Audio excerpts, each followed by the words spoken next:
तो दोस्तों आपका फिर से स्वागत है हॉररलैंड में। और आज मैं जिस मूवी को एक्सप्लेन करने वाला हूँ उस मूवी का नाम है एलिजाबेथ हार्वेस्ट। मूवी की शुरुआत में पहाड़ों के रास्ते एक कार में एक लड़की और एक आदमी अपने घर की तरफ जा रहे थे। कार में उस लड़की की आंखें खुलती है और लड़की का नाम एलिजाबेथ था। उसके साथी में बैठे डॉक्टर का नाम था हेनरी। वे दोनों अपने घर जा पहुंचते हैं। हेनरी एलिजाबेथ को घर की मेड क्लेयर और उसके बेटे ओलिवर से इंट्रोड्यूस करवाता है। ओलिवर अंधा था और दोनों डिनर करके अपने रूम में जाते हैं और अपनी शादी की फर्स्ट नाइट को एंजॉय करते हैं। अगली सुबह हेनरी एलिजाबेथ को पूरा घर दिखाता है और सभी रूम में लॉक लगा था जो कि सिर्फ फिंगरप्रिंट से ही खुलता था। घर में एक रूम ऐसा भी था जहाँ पर जाने के लिए हेनरी एलिजाबेथ को मना कर देता है और वो वहीं पर एलिजाबेथ को प्यार करने लगता है। अब क्लेयर उन दोनों के मोमेंट्स को देखकर वहाँ से चली जाती है और रात को हेनरी एलिजाबेथ से कहता है कि वो काम के लिए सुबह ही निकलने वाला है। अगली दोपहर को क्लेयर एलिजाबेथ को लंच के बारे में पूछती है और मौका देखकर एलिजाबेथ क्लेयर से पूछती है कि हेनरी को इतने सारे नोबेल प्राइज मिले हैं और वो इतना बड़ा आदमी है और फिर उसके जैसी सिंपल लड़की से उसने शादी क्यों की है, जिस पर क्लेयर कहती है कि उसे इस बारे में कुछ नहीं पता है। रात के समय एलिजाबेथ देखती है कि ओलिवर और क्लेयर अकेले रात को कहीं पर निकल गए हैं और ये देखने के बाद में एलिजाबेथ सोने का बहुत ट्राई करती है लेकिन वो सो नहीं पाती है। उसे नींद आ ही नहीं रही थी। एलिजाबेथ उठकर उस रूम में जाती है जहाँ पर जाने के लिए हेनरी ने उसे मना किया था और वो पूरा रूम किसी लेबोरेटरी की तरह था। वहाँ पर बहुत सारी मशीनें चल रही थी और वहाँ की एक मशीन जब वो खुलती है तो वहाँ पर एक लड़की सो रही थी जो कि बिल्कुल उसी की तरह दिखाई देती थी। वो फिर उस रूम से निकलने के लिए भागती है लेकिन एक जगह पर टकराकर उसकी उंगली से खून निकलने लगता है। वो अपने रूम में आकर अपने जख्मों पर बैंडेज लगाती है और वो किसी को फोन लगाती है लेकिन वो किसी को भी फोन नहीं लगा पा रही थी और वो थक कर वहीं पर सो जाती है। अगले दिन से एलिजाबेथ हेनरी से अनकंफर्टेबल फील करने लगी थी। हेनरी उसकी परेशानी के बारे में पूछता है। एलिजाबेथ फोन के बारे में बताती है कि यहाँ से कहीं पर फोन ही नहीं लगता है और हेनरी ऐसा कह देता है कि ऐसी जगह से फोन नहीं लगना एक नॉर्मल बात है। हेनरी फिर एलिजाबेथ की इंजर्ड उंगली के बारे में एलिजाबेथ से पूछता है जिस पर वो कहती है कि ये बस एक एक्सीडेंट है और फिर हेनरी एलिजाबेथ के साथ में इंटीमेट होता है लेकिन एलिजाबेथ इसको एंजॉय नहीं करती है और वो इंटीमेट होते समय रोने लगती है। अब आधी रात को हेनरी उठकर रूम से बाहर जाता है और एलिजाबेथ उसे फॉलो करती है। हेनरी को पता लग जाता है कि एलिजाबेथ उसका पीछा कर रही है और हेनरी एलिजाबेथ को जब सजा देने वाला था तो वो एक हथियार देकर एलिजाबेथ को मारने के लिए उसके पीछे पीछे जाता है। एलिजाबेथ घर से बाहर निकलने की कोशिश करती है पर उसका फिंगरप्रिंट लॉक काम नहीं कर रहा था। अब एलिजाबेथ वाइन शेल्फ के पीछे छुप जाती है और उसी रूम में हेनरी भी आ जाता है पर वो एलिजाबेथ को नहीं देखता है और फिर वो लिविंग रूम में जाता है। एलिजाबेथ जब वहां से निकलती है तो देखती है कि लिविंग रूम खाली है और अपनी सेफ्टी के लिए वो भी एक हथियार उठाकर ऊपर के रूम की तरफ जाने लगती है लेकिन हेनरी वहीं पर छुपा हुआ था और वो एकदम से निकलकर एलिजाबेथ पर हमला करके उसे मार डालता है। अगली सुबह ओलिवर और क्लेयर एलिजाबेथ की बॉडी को दफनाकर ठिकाने लगा देते हैं और फिर ओलिवर, क्लेयर और हेनरी के साथ में मिलकर ब्रेकफास्ट करते हैं जैसे कि कुछ हुआ ही ना हो। वे सभी नॉर्मल बिहेव कर रहे थे और क्लेयर हेनरी को ये सभी काम छोड़ने को कह देती है क्योंकि उसे ऐसा लगता था कि वो कभी भी पकड़ा जा सकता है। अब शाम के समय हेनरी के घर पर उसका एक फ्रेंड फ्रैंक आता है जो कि एक डिटेक्टिव था।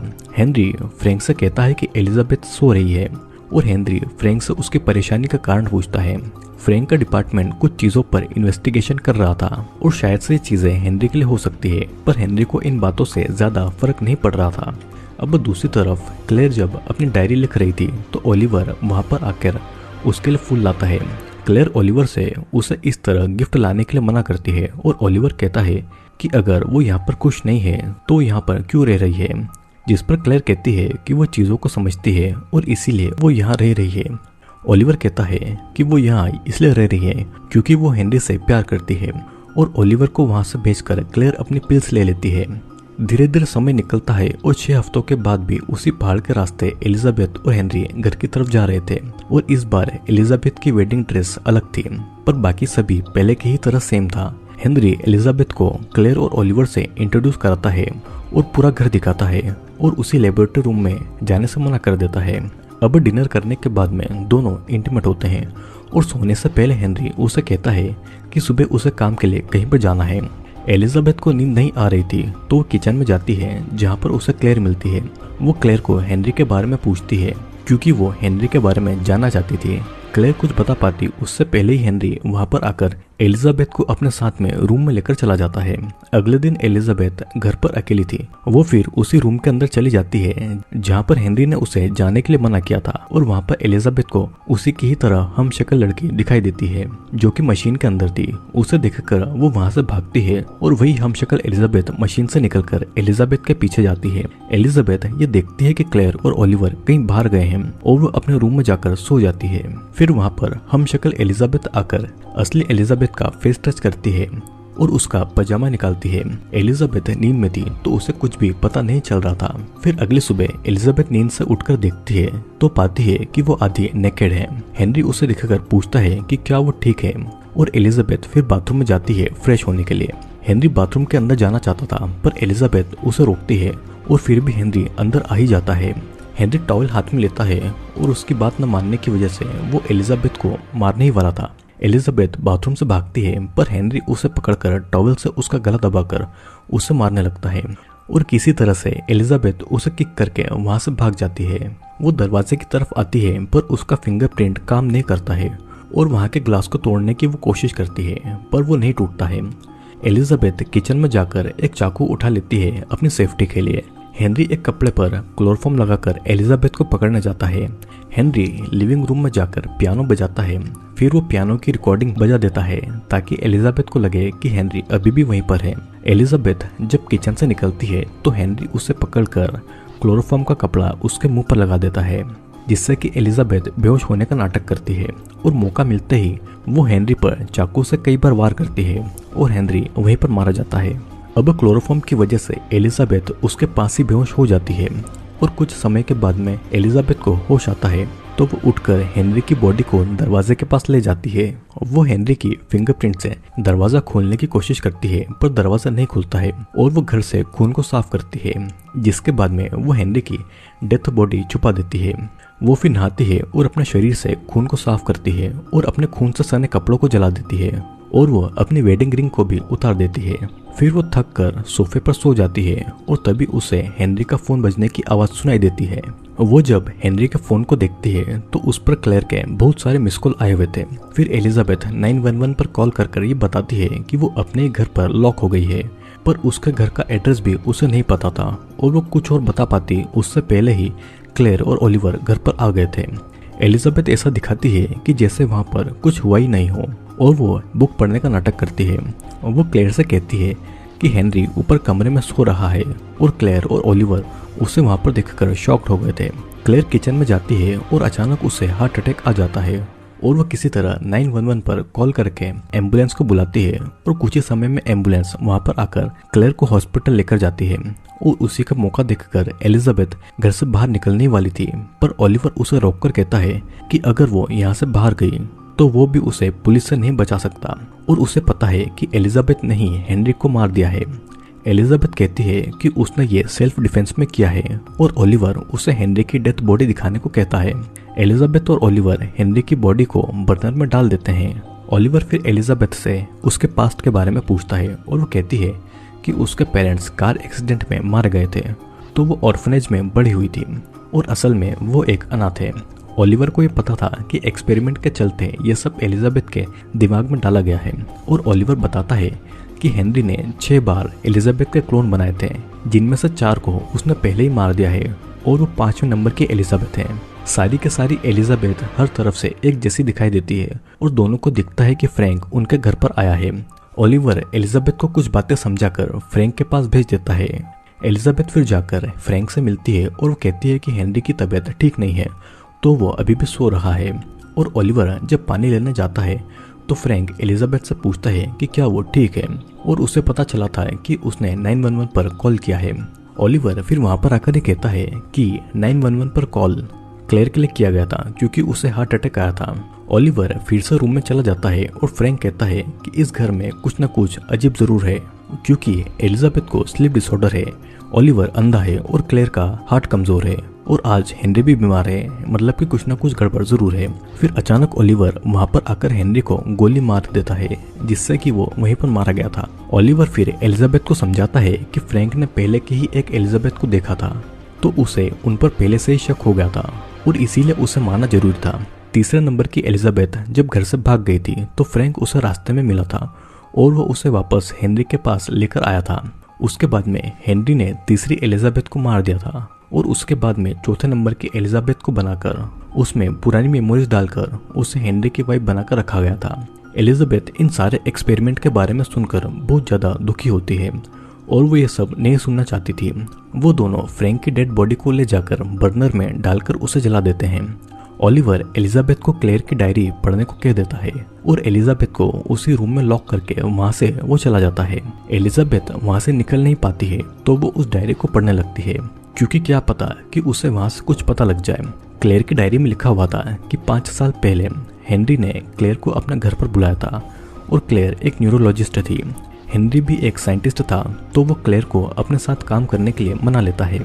हेनरी उसे लेबोरेटरी में ले जाता था और वहाँ के स्लीपिंग कैप्सूल में उसकी वाइफ एलिजाबेथ के क्लोन को दिखाता था। हेनरी की वाइफ अपने पहले बच्चे को पैदा करते समय ही मर गई थी। एलिजाबेथ को एक बीमारी थी और तब हेनरी ने अपनी वाइफ का डीएनए लेकर उसके 6 क्लोन मतलब कि एलिजाबेथ की 6 कॉपी बनाई, लेकिन सिर्फ उनमें से 2 क्लोन में ही बीमारी थी तो वो भी मर जाती और तब उसने बाकी की 4 एलिजाबेथ को स्लीपिंग कैप्सूल में डाल दिया तब तक जब तक कि बीमारी का इलाज नहीं मिल जाता। क्लेयर ने पहले तो इस काम के लिए मना किया था पर हेनरी उसे समझाता है कि ये एक्सपेरिमेंट उसके करियर में बहुत अच्छा होगा और तब क्लेयर भी मान गई थी। फिर 2 साल के अंदर अंदर ही क्लेयर का एक्सपेरिमेंट भी सही होता है और हेनरी और क्लेयर क्लोन में मेमोरी डालने लगते हैं। तीसरे नंबर की एलिजाबेथ फिजिकली हेल्थी थी पर उसे उसकी बातें याद नहीं रहती थी। एलिजाबेथ को एक दिन लेबोरेटरी में अपने जैसे क्लोन दिखाई देती है और वो वहां से भाग जाती है और ऐसे ही फ्रैंक को एलिजाबेथ मिल गई थी और वो फ्रैंक को कुछ भी नहीं बता पाती क्योंकि उसे कुछ याद ही नहीं था। हेनरी ने फ्रैंक को पैसे दिए थे ताकि वो एलिजाबेथ के बारे में किसी को भी नहीं बताए।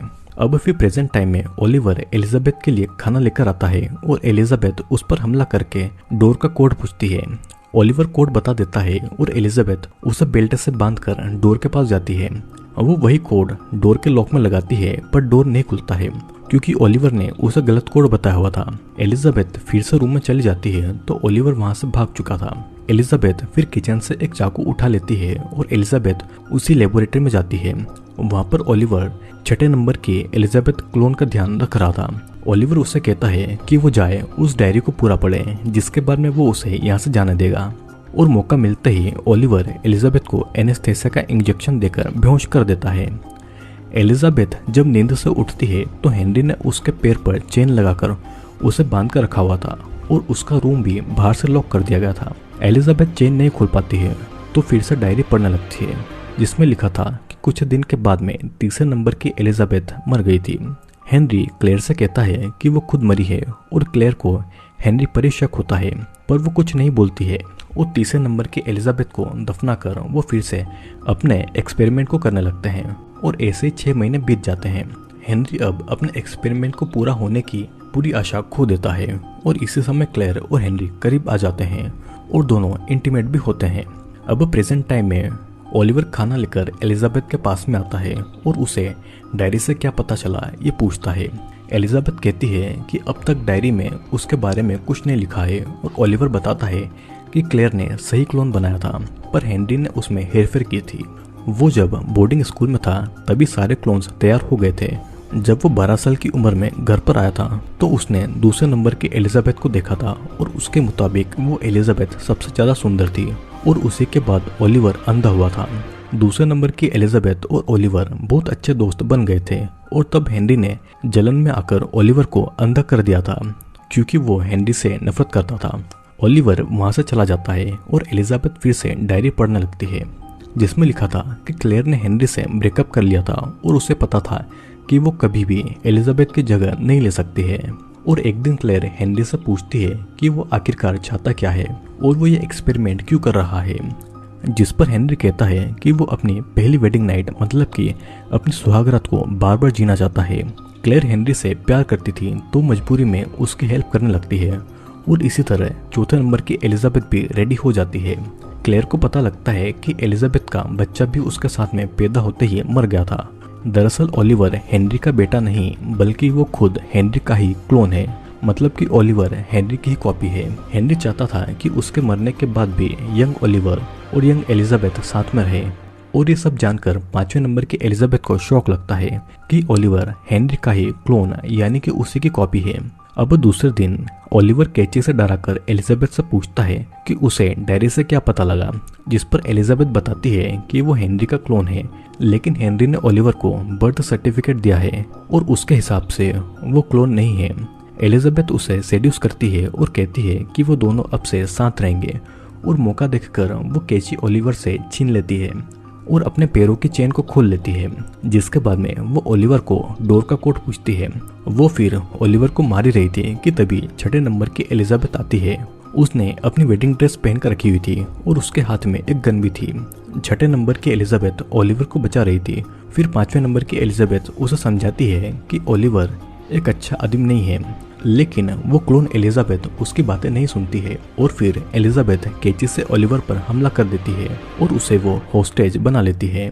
लेकिन क्लोन एलिजाबेथ गोली चला देती है और गोली ओलिवर को जा लगती है और वो वहीं पर मारा जाता है। अब हम देखते हैं कि एलिजाबेथ घर से बाहर जाती है, पर क्लोन एलिजाबेथ उस पर गोली चला देती है और मरने से पहले एलिजाबेथ उसे क्लेयर की डायरी पढ़ने के लिए कह देती है। फिर हम देखते हैं कि अपने कपड़े बदलकर क्लोन एलिजाबेथ क्लेयर की डायरी पढ़ती है और उसे सब कुछ पता चल जाता है कि 4 नंबर की एलिजाबेथ को मारते समय क्लेयर ने सब कुछ देख लिया था और तब हेनरी ने अपनी सारी संपत्ति क्लेयर के नाम पर कर दी थी ताकि वो किसी को भी कुछ नहीं बताए। क्लेयर पुलिस को ये सब कुछ बताने वाली थी, लेकिन कोई भी उस पर विश्वास नहीं करता क्योंकि हेनरी की वाइफ एलिजाबेथ तो पहले ही मर चुकी थी। हेनरी को एलिजाबेथ को बार बार मारने में मजा आ रहा था और उसे कोई दुख भी नहीं था क्योंकि ये सारी एलिजाबेथ असली एलिजाबेथ की क्लोन थी। अब प्रेजेंट टाइम में क्लेयर घर पर आ जाती है और एलिजाबेथ उसे उसकी डायरी दे देती है और कहती है कि उसे कुछ अच्छा करना चाहिए और ये कहकर वो बाहर की दुनिया की तरफ निकल जाती है और वो उसे ये कहती है कि अब वो बिल्कुल फ्री है। दोस्तों, इस मूवी में ये बताया गया है कि हेनरी नाम का एक साइंटिस्ट था जो कि न्यूरोलॉजिस्ट क्लेयर की मदद से अपनी मरी हुई पत्नी एलिजाबेथ के डीएनए से उसका क्लोन बनाने की कोशिश करता है। वो एलिजाबेथ की 6 कॉपी बनाता है क्योंकि कोई भी एलिजाबेथ ठीक तरीके से नहीं बनी थी और कुछ में तो बीमारी लग गई थी। वो अपना भी क्लोन बनाकर रखता है ताकि अगर जब हेनरी मर जाए तो वो एलिजाबेथ के साथ में हमेशा के लिए रहे। लेकिन मूवी के अंत में एक क्लोन एलिजाबेथ को ये बातें पता चल जाती है और एंड में वो अपनी एक आज़ाद जिंदगी जीने लगती है और इसी के साथ में ये मूवी यहीं पर खत्म होती है। दोस्तों, अगर आपको इस मूवी को देखना है तो मैं नीचे वीडियो का लिंक दे दूंगा और आप मेरे टेलीग्राम चैनल को भी ज्वाइन कर सकते हैं जहां से आपको बहुत सारे वीडियोस मिल जाएंगे। तो चलिए अब हम मिलेंगे अगले वीडियो में।